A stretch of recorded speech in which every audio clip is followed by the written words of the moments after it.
Wow. Oh my god. That was brutal. This was supposed to be the show that saved Star Wars.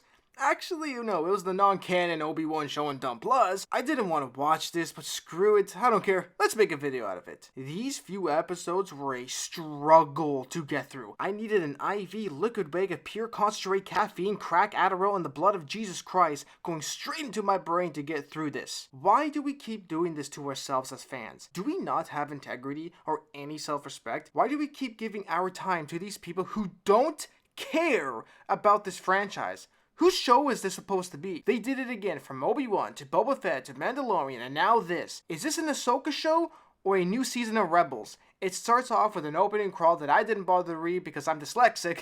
No, I'm just kidding. No, I'm only half kidding. But I'm not putting the energy into reading something that has no value. I'd rather read a birthday card written by my 4-year-old nephew than this. Hey, good job, buddy. It's great. I love it. This is a serious question right here. Anybody here lost? Because I'm watching this and it came to my attention that anyone who hasn't seen the Clone Wars or Rebels are not going to know what the hell's going on. Is that how it is now? You have to watch a whole series of an obscure show just to keep up with anything. I have watched all of Clone Wars and I've had the privilege to watch Rebels with the 14 other people that did also. And I was still lost. When did Sven, Sabine become Ahsoka's Padawan? That's how forgettable these characters were in Rebels. They needed to force Thrawn into the show just to get some attention. Rebels was okay. The best I could give it is a fine Saturday morning kids cartoon. So you have to watch a kids cartoon in order to keep up with Ahsoka, because it's not an Ahsoka show. It's Rebels Season 5. What a joke! And don't you have to be a Force user to be a Jedi? And didn't Ahsoka leave the Jedi Order? So technically she's not a Jedi and can't have a Padawan? And does Sabine have Force powers or not? And if she does, when? Why? Also, why did they give her a lame opening copy and paste Top Gun scene? If you're going to pretend to be like Tom Cruise, at least play Danger Zone.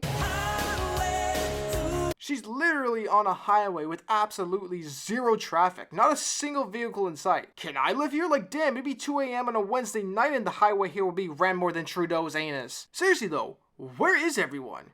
Why did the pilot let her go? Oh my god, so many questions. But the beginning of this show starts with an incredibly competent white captain who comes across another ship who gives him an old Jedi clearance code. And the Jedi have been dead for years, so obviously he ignores it and reports it to his superior that there's a suspicious ship using an old valid Jedi code impersonating Jedi. A smart captain will never allow these people to aboard a ship and confront them with his very small and obvious diverse crew, so they can easily get slaughtered and escape a high-value prisoner. Oh, wait. And then we meet Ahsoka. Finally, the main character of our own show, right? Whatever. Lands on a planet to some temple that has a MacGuffin because they needed to be easy. How does she know about this place? How does she know exactly where it was on the planet? And how and if it had this thing that she was looking for? And how does she know that this MacGuffin is the key? Who knows, man? So many questions because nothing makes sense. Things like this need exposition so people know what's going on and also know the characters. Every TV show that's good establishes this in their pilot episode. But you see, the pilot episode was the Clone Wars movie in 2008 and all of 7 seasons of Clone Wars and all 4 seasons of Rebels and an episode of Mandalorian and a couple of episodes of Boba Fett. Back to the temple. So this very valuable MacGuffin was easily solved by twisting the tips of a few poles that anyone with half a brain could figure it out. Damn, a level 1 escape room had harder puzzles than this. Maybe you could only figure it out by using the Force. How? I don't know. But not once did they show her using it to give off the impression that it does. And if it does, any Force user could figure it out and take this valuable artifact. But nope! No Force required. A taller could figure this out. And so she gets it and then is confronted by perfectly timed droids. Wait, this scene looks familiar. A hero going on a deserted planet into a temple to get a valuable artifact shaped as a sphere to then be confronted by bad guys. Nah, I'm thinking too hard.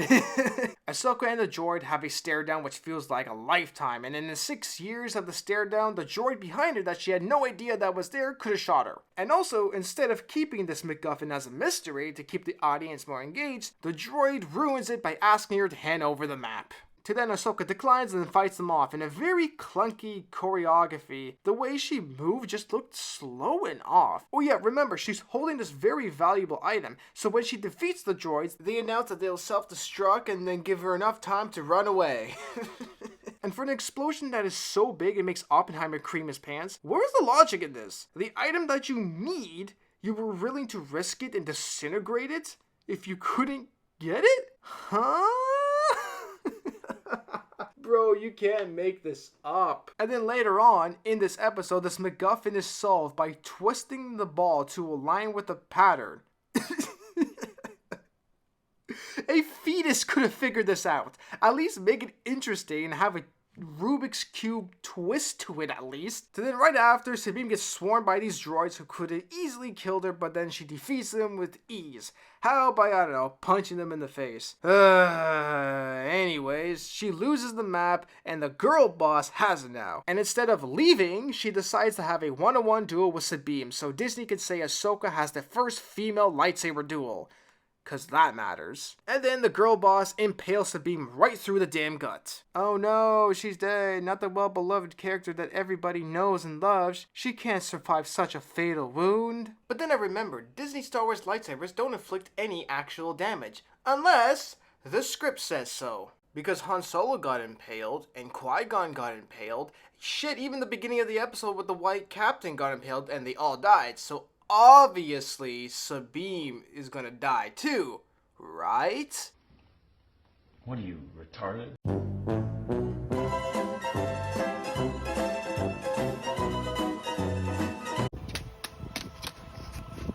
Ah! My legs! I can't feel my legs! Ah! Ooh, good as new. So Qui-Gon is a bitch. There isn't even much to say about the second episode. Nothing happens.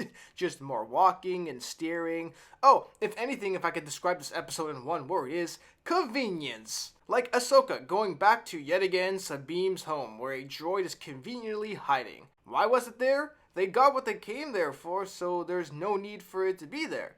Well, maybe just in case Ahsoka goes there and it can finish the job. So why didn't it self-destruct and have her and the whole building blow up like it did in the first episode? Or like shoot her instead of dropping down just to get sliced up? Well, that wouldn't be convenient. And the possibility never occurred to them that if this bot gets captured, they'd be able to hack it and find its location where it was built.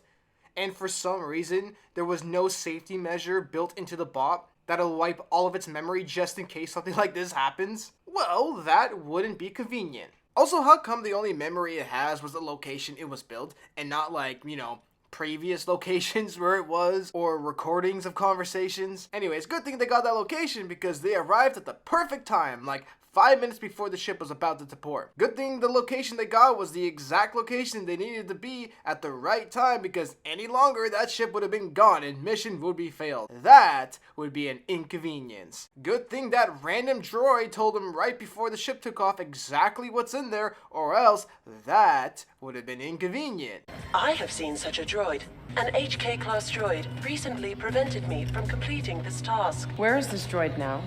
I believe it is departing on that transport. Remember on the way to the office, they were talking about most of the workers were Imperials, but there was nothing to worry about because all they care about is a paycheck? Oh, wait! For the Empire! Good thing that dude announced his position before firing his blaster to give everyone time to react, or else that would have been an inconvenience. Man, I'm not making this stuff up. If there's people who don't notice these things, you like this? Oh, and to finish it off, Sabine gave herself the worst haircut. Like, why? Her hair looked fine. Okay, now the third episode. The green bitch went to talk to the obvious diverse group of senators for some help. And obviously, from the massive occurrence of Imperials that took over a shipyard to build the biggest hyperdrive ever, and also the two dudes that have the Force and slaughtered everyone on that ship, and escaping a high-value prisoner, obviously, this is something huge, and alerted everyone so they could send as much help as they need, because this is something catastrophically big. But they were just like, nah, it's okay, everything will be A-okay. Oh, wait!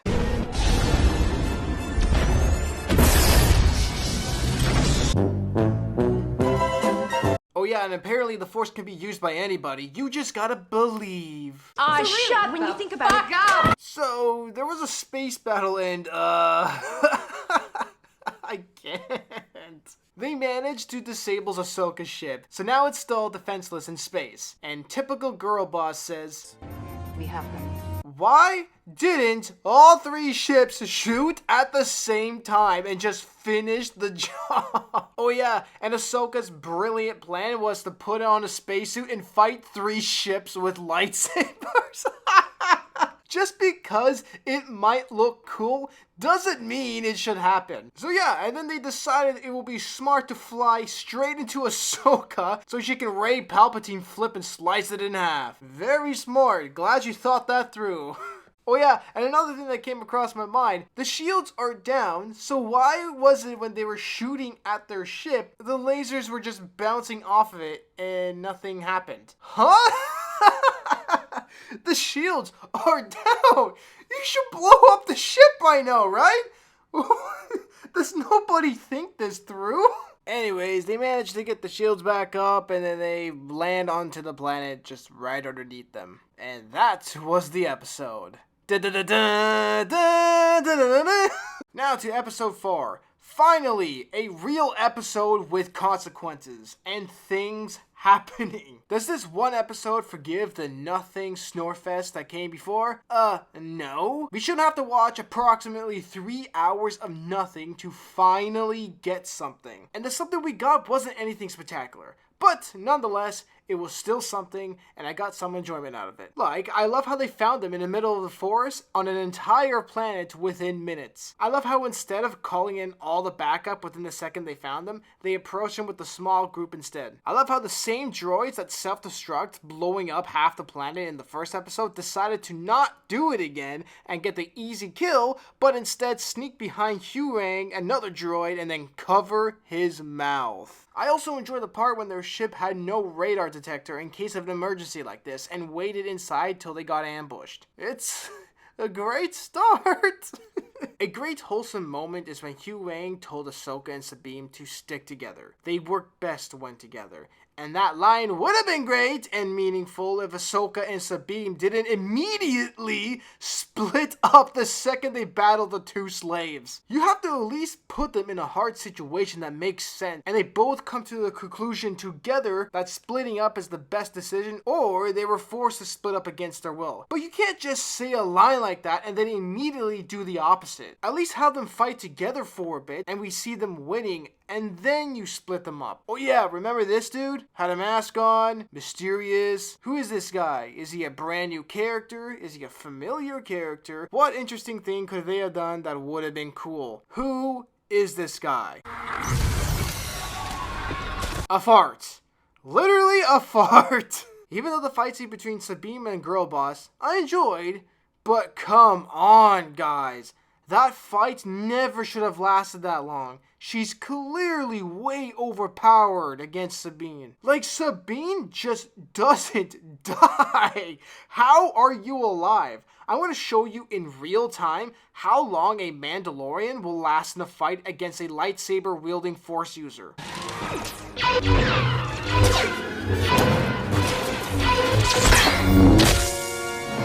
And Jango was considered the best, whom they cloned an army of because of the peak abilities he has. And remember, these two are fighting to the death, considering she got stabbed by her in the first episode, which should have killed her. So when Sabine had the opportunity to kill her twice, once here when the girl boss got distracted from the whiff of the fart, and then the second time when Sabine shoots the saber out of her hands and now has nothing to defend herself with, and still doesn't shoot. What happened to this? Now I'm going to tell you the most important.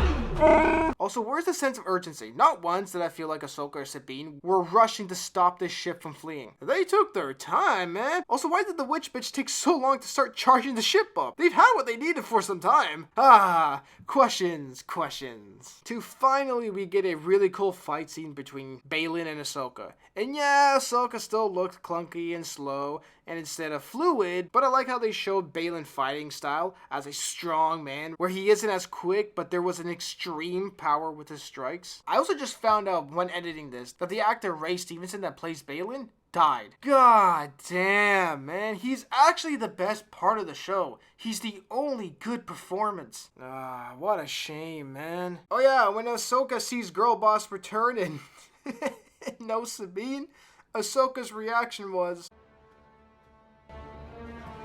Sweet. do you care or do you not? Then she gets kicked off a cliff, and then, enough of this. And the dialogue before the fight was so weak. I'm not here to discuss my past. The only reason I'm here is to secure the future. For you, Something far greater. ambitious. Necessary. And you find starting another war necessary. I'm not starting a war. What are these words coming out of their mouth? What happened with the well thought out dialogue that had meaning and cleverness behind it? But good dialogue or bad, Ray Stevenson is an incredible actor. He was able to make these bad lines actually believable, and that is what great actors do. Well, I'm done talking about that episode. Time to move on to the episode that everyone creamed their pants. Episode 5. So, only 10 minutes of this episode was actually decent. Not even gonna talk about the other scenes because nothing happened. Just more walking and staring and horrible dialogue to run out the time. But we did find out that this kid that nobody knows and doesn't give a shit about has the Force. To them, we get the best line right after this giant reveal. What just happened? Jason has abilities. His father, Kanan Jarrus, was a Jedi. Okay. Exactly. Okay. So, Anakin appears. Is he an imagination? A Force ghost? Different reality of Anakin from another timeline because somehow Ahsoka got into the realm between realms? So many questions not even Filoni can answer. Seeing Hayden back was delightful. He's gotten a lot of shit for his performance, and it's well deserved. I don't like sand. But he's still Anakin, and it's always nice to see him back. There's a lot of great visuals, like the first time we got to see Anakin and Ahsoka in live action. Got to see some live action Clone Wars, and Anakin fighting looking powerful as hell, and kind of looked like prequel choreography for a bit there. It was great. It was entertaining for the 10 minutes we got of it. But all of it is meaningless. There is space to have such a scene and member-bearing moment, but it needs to be earned. This whole sequence was just slotted in to get all the mindless fans who just accepted this garbage to get them drooling without any substance to this anymore. Member Anakin? Member Darth Vader? Member Rex? Member Clone Wars? Just another way to squeeze the success of previous projects that aren't yours to get quick brownie points. This scene could have worked and fit if it was written for that, and I'll explain why it isn't. So I was trying to understand the purpose of the scene. We keep hearing the line, live or die, fight or die. Ahsoka feeling that she's responsible for all the tragedies that happen, so she's thinking of giving up? What if I want to stop fighting? Never once in this season, or in all of Clone Wars, or Rebels, or any other iterations of her, have we seen her struggle with any of this internal conflict till now. She is Filoni's golden goose, and she's been in the forefront in all the battles, the savior, because that's what she does. She hasn't felt bad for the decisions she's made. She's always known that there's consequences, and tragedies, and death when it comes to war. Because in the context of the show, we know that this is adult Ahsoka reliving her memory of the Clone Wars because of this. This is the Clone Wars! So she's been through all of this and the teachings of Anakin that you have to fight and accept that there will be casualties because stopping a bigger evil force will prevent and save more innocent lives is a pretty fucking basic concept, especially for a Padawan to understand. Also considering she's doing that right now, preventing Thrawn from starting another galaxy-scale war. And then I was trying to figure out what prompted this. What made her to have this existential crisis? Was it this line? Your legacy, like your master's, is one of death and destruction.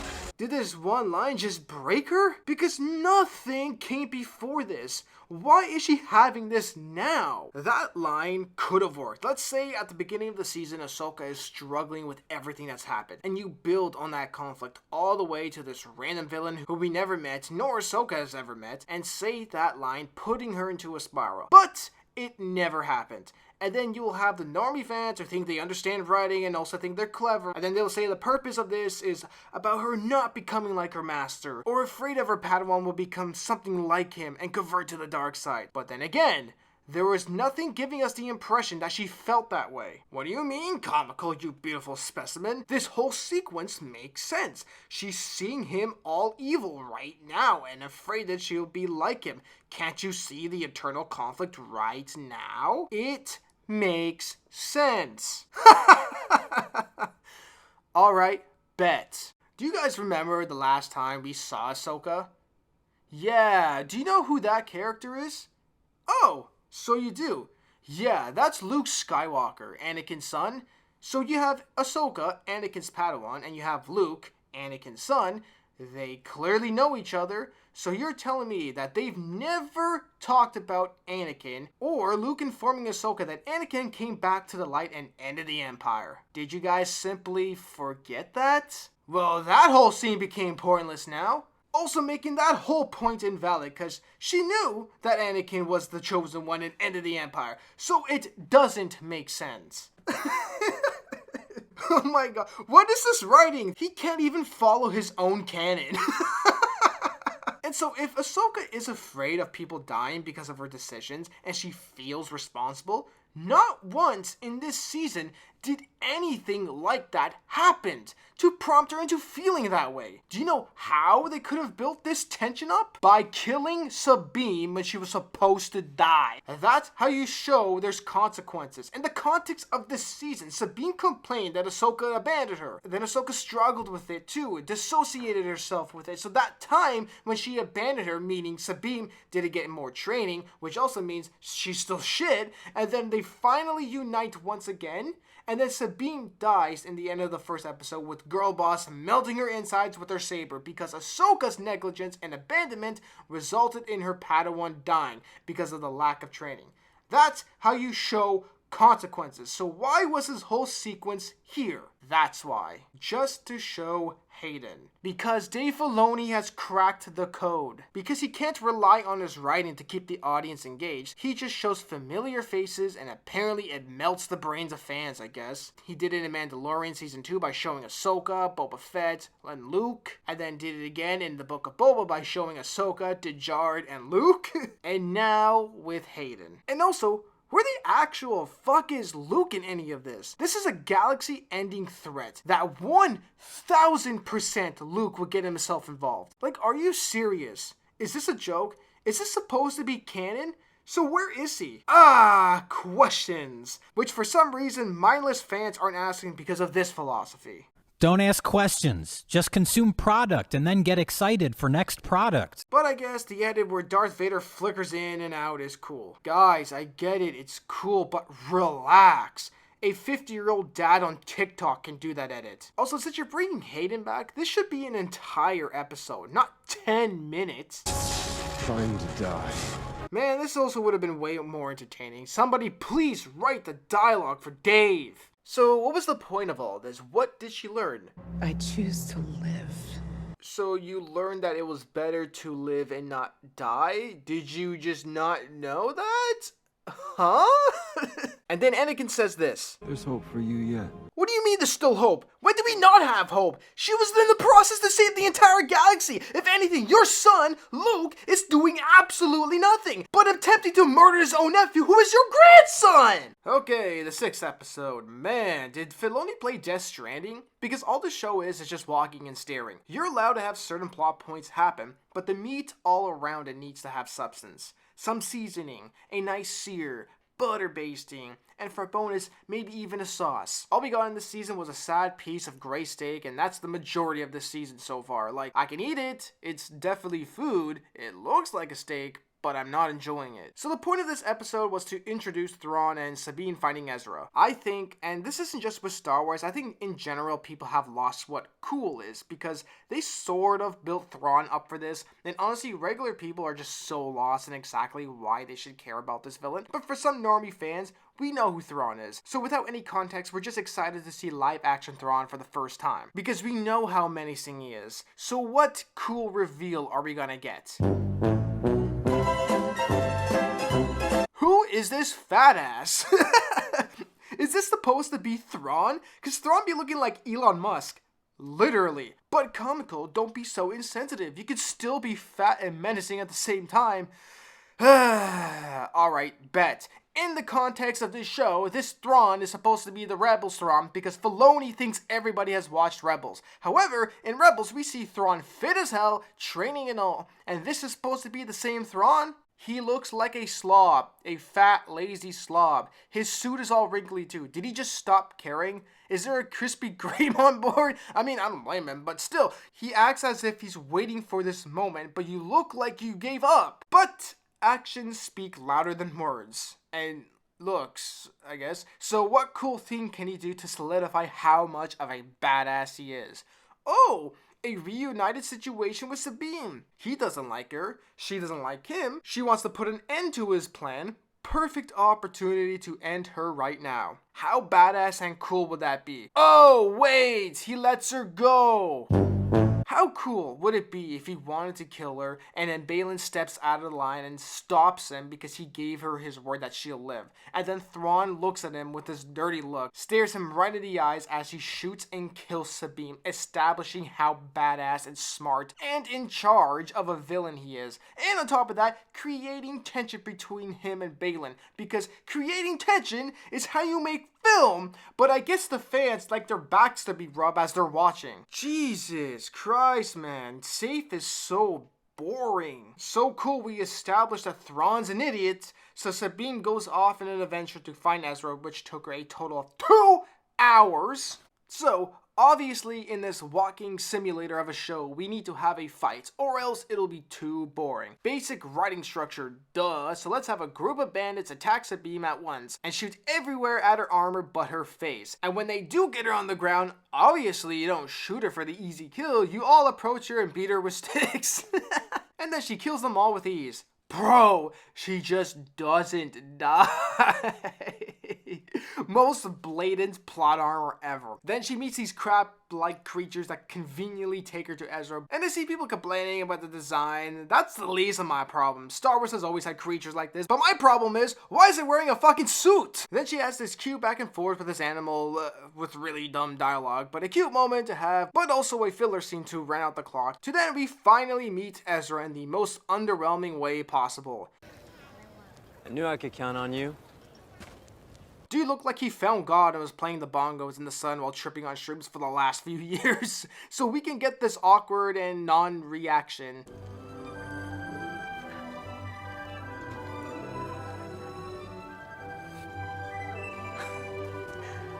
Dope.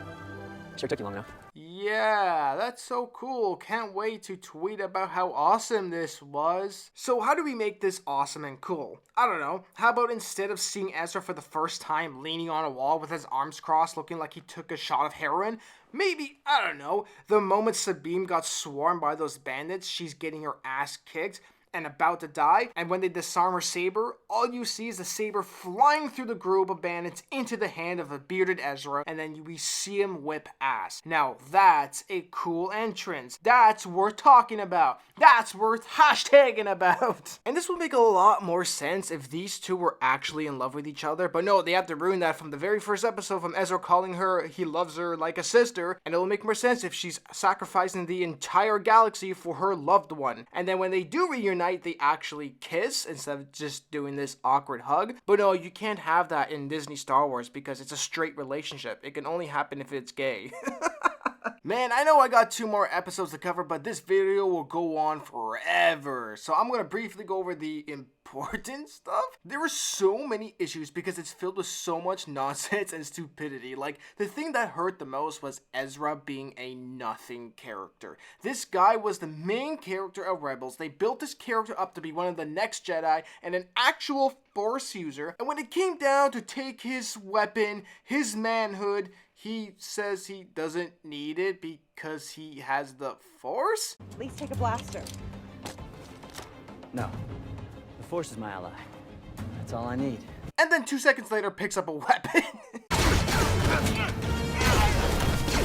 And this character is useless. All he did was do whatever Sabine and Ahsoka told him to do. He gave no input, he took no initiative. What was the point of him being here? Oh yeah, because he was used for a plot point. What a waste of a character. Because God forbid Disney gives a male character with significant status the time and day that he was built for from the start, just to be overshadowed by a supporting character that was his female counterpart. Because we get it, Catherine, the Force is female. I'll talk about Elon Thrawn in just a moment, but the mere fact that Sabine can use the Force basically undermines everything George Lucas has done, and it just ruins Star Wars. Oh yeah, and it's also lame. Put a ticket in and make her name it gay! And also how she immediately just knows how to use the Force with expertise already, considering it took Luke a whole damn trilogy. Oh, and Ezra, the real Force-using Jedi, needed to be saved by Sabine.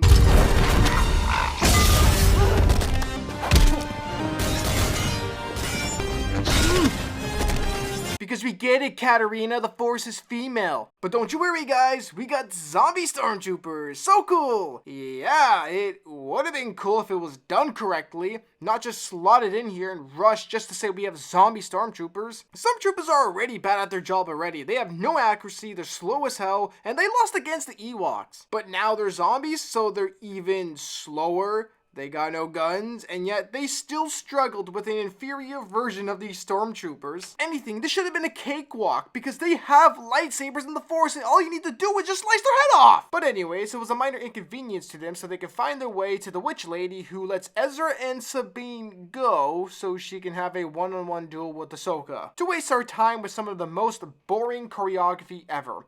I have a friend who thinks the fighting in Ahsoka is good, so this is good?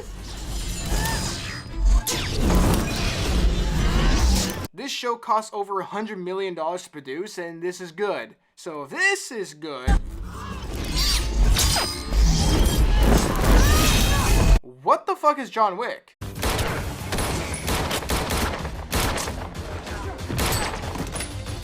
If this is good,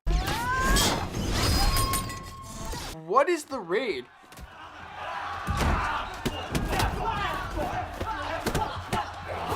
If this is good,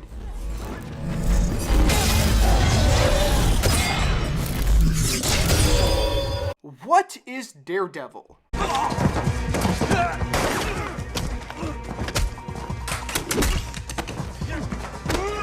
Man, if you're Dave Filoni, you have it on easy mode. By the way, all those things that I mentioned before had a much smaller budget than Ahsoka, including The Raid, which costed $1.1 million.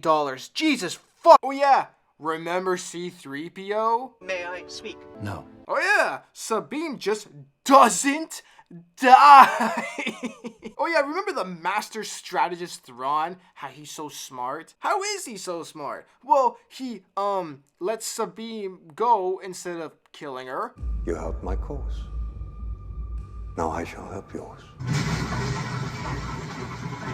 Well, that's because his plan was to get her to find Ezra. She found Ezra in 2 hours by herself. So he was basically around the corner, and Master Strategist Thrawn, with a whole fleet of TIE fighters, an army, and a Star Destroyer, couldn't find him in the 10 years he was there. And if he just killed her when he had the chance, Ezra would have just been stuck on the planet regardless, and when he escapes the galaxy, it'd be fine. But anyways, it's all part of Thrawn's brilliant plan. So what's his next move? Oh, he lets Ahsoka find her own way to the planet so he can be one step ahead? Withdraw the fighters and have them stand by.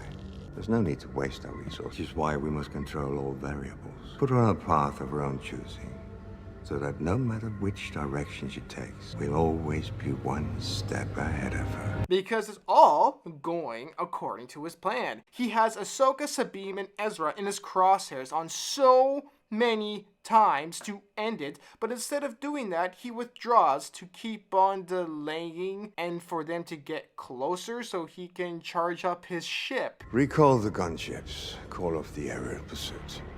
These are unfortunate, but acceptable losses. In the grand scheme of things, one might even call this first match with Tano a success.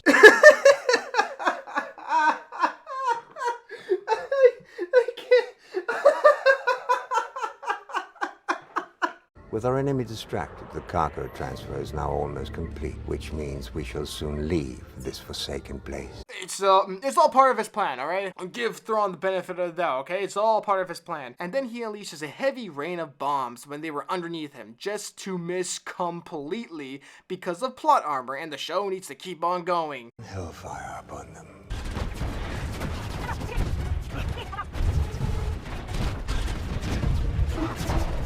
So, another strategy failed, but it's all going according to his plan. And when he finally escapes, Ezra, who was on board, remained undetected, stole a TIE fighter undetected, flew away from the Star Destroyer undetected, all of which was off screen by the way, which makes Thrawn look even more like an idiot. But comical! This is all going according to his plan. He let Ezra go on purpose. Look at the bigger picture. Guys, he's gonna lose. That's what's gonna happen, so all of this is useless. Nothing he's done makes me believe he's one step ahead besides him saying it's all part of my plan. He's let everyone escape and live. Does he even track Ezra knowing that he's gonna go to the rebellion so he could just blow up their ship? Because he probably doesn't even know that Ezra was on the ship to begin with! And we also see in the sequels that there was no mention of Thrawn because he clearly lost. He's gonna lose. Because his master strategy failed. Because never once did he succeed on any of his plans besides wasting our time and then fleeing the galaxy. It's so funny because it's so true. This is an idiot's version of what a smart person is supposed to be. I saw a comment too.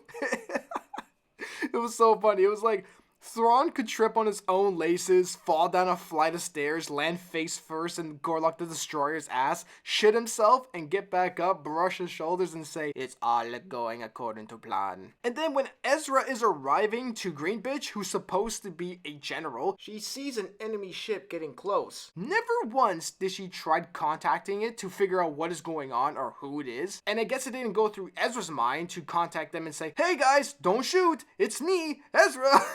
And then they let this enemy ship board, and it very well could have explosives on it, but nah, we don't think that far. And then he slowly gets out wearing full stormtrooper uniform with a helmet on for no reason, and then they continue to not ask for identification, and they let this person who they have no idea who it is come out and take off the helmet to find out it's Ezra. Why did all of this stupidity happen? Oh, because it's only for dramatic effect only, because Filoni thought the idea of Ezra taking his helmet off revealing himself was cool. This easily could have worked and make a little more sense with no one looking like a complete idiot besides Thrawn if Hera just contacted the ship asking who it is, and then to add some dramatic effect you have the comms having some static and then you hear Ezra saying, don't shoot, it's me, and then Hera goes, Ezra. That's it. That's all you needed. Oh, and Thrawn is in the galaxy now, which supposedly is a really bad thing, right? So how can you make us feel that there's an impending doom? You make us feel that through the reaction of the characters. So Sabine and Ahsoka, who failed at their mission, are just calm, not worried at all. In fact, they're smiling because everything is going to be all right. All right. That's apparently a good cliffhanger. There was no revelations, not even one character arc completed. Remember Balin? What was the bigger picture that he was looking at? Don't know, and I don't care now because the actor is gone. The only thing that kept me interested. So that's it. The characters basically swap places and we're all supposed to clap. I expect this quality of writing and low budget to student level amateur stuff, not billion-dollar franchises like Star Wars, which Disney killed. The performances were awful besides Ray Stevenson. Rosario Dawson I still think is a good choice. And we know Mary Elizabeth Winstead is a great actress. They both are. But they were a 2x4 the entire show. No emotion. And it's hard to tell if it's just their performance or the horrible dialogue with horrible direction. And that's what the producers and the directors wanted. Same with Natasha Bordizzo who played Sabine. Yeah, at least they got the casting right. Granted, there wasn't no white characters that they could race swap.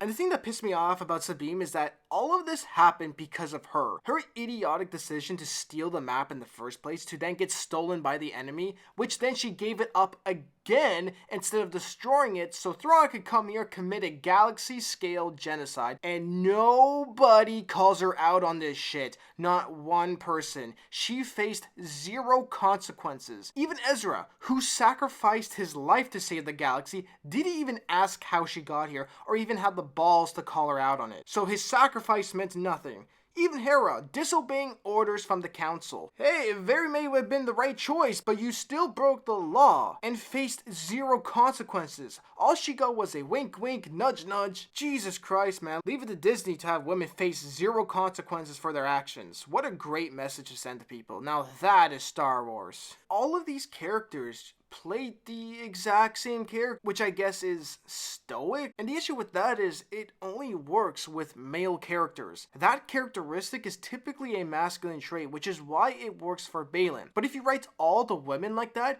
it doesn't feel right because it's not natural. There's a very few women who can pull that off. All of these characters had no personality. Hera, Sabine, Ezra, Ahsoka, and all of them were all full of life in Rebels, Clone Wars, but for some reason in this show they had the emotional range of a boulder. But comical Luke Skywalker became like that. Yeah.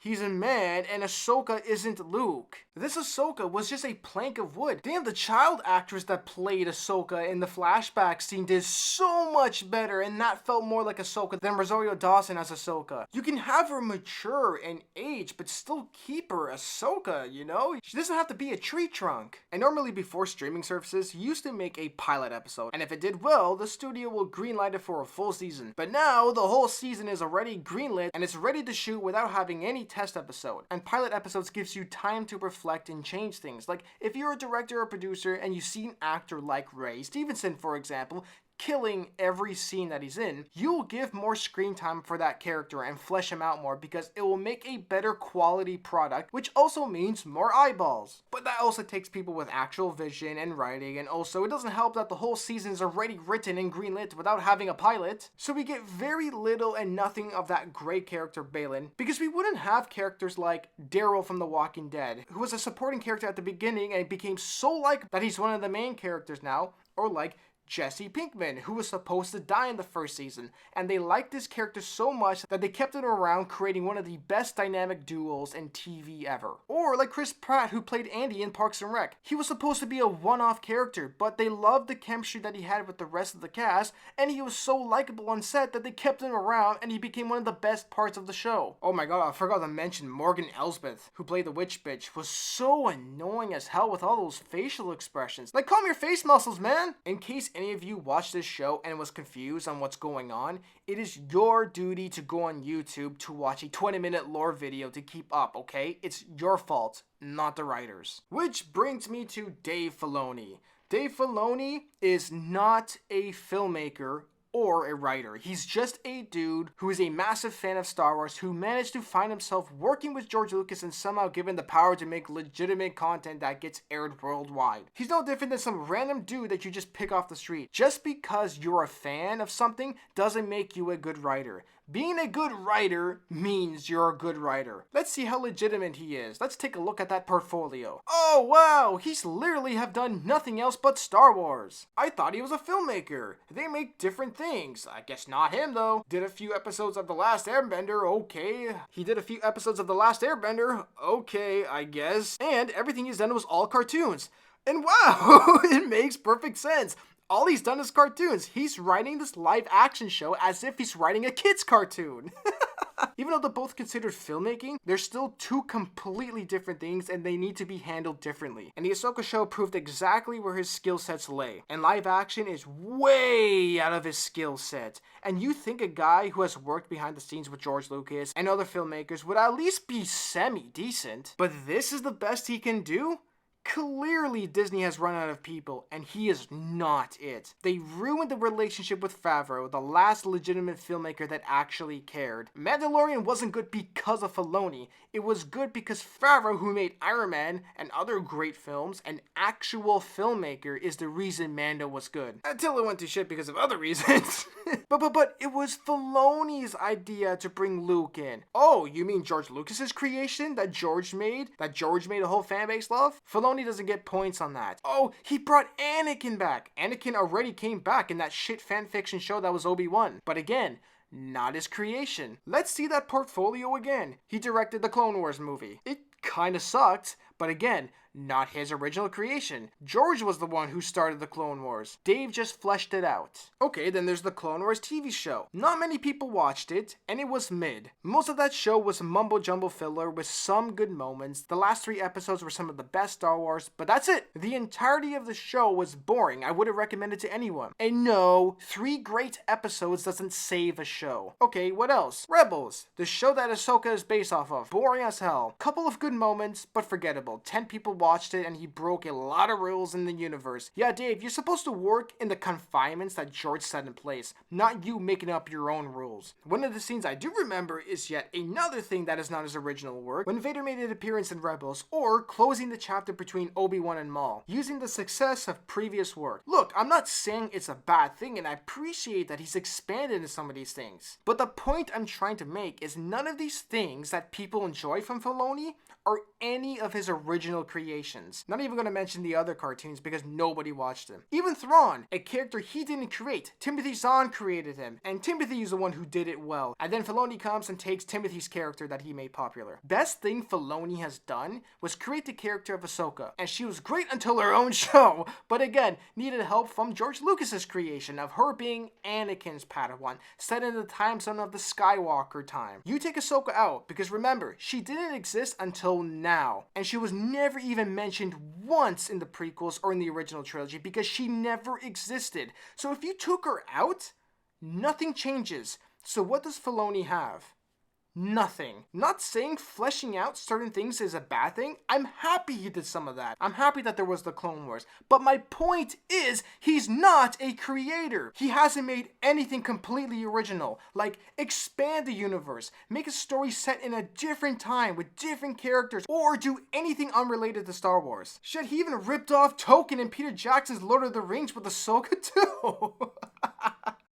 The Eye of Sauron, but he called it the Eye of Sauron. Or like Ahsoka the White, just like Gandalf the White. Like the Pillars of Argonath. Oh, and can't forget the wargs. It's like that meme. Can I copy your homework? Ahsoka is not it. And everything that people are talking about Ahsoka is nothing that he created. Thrawn, not his. C-3PO, not his.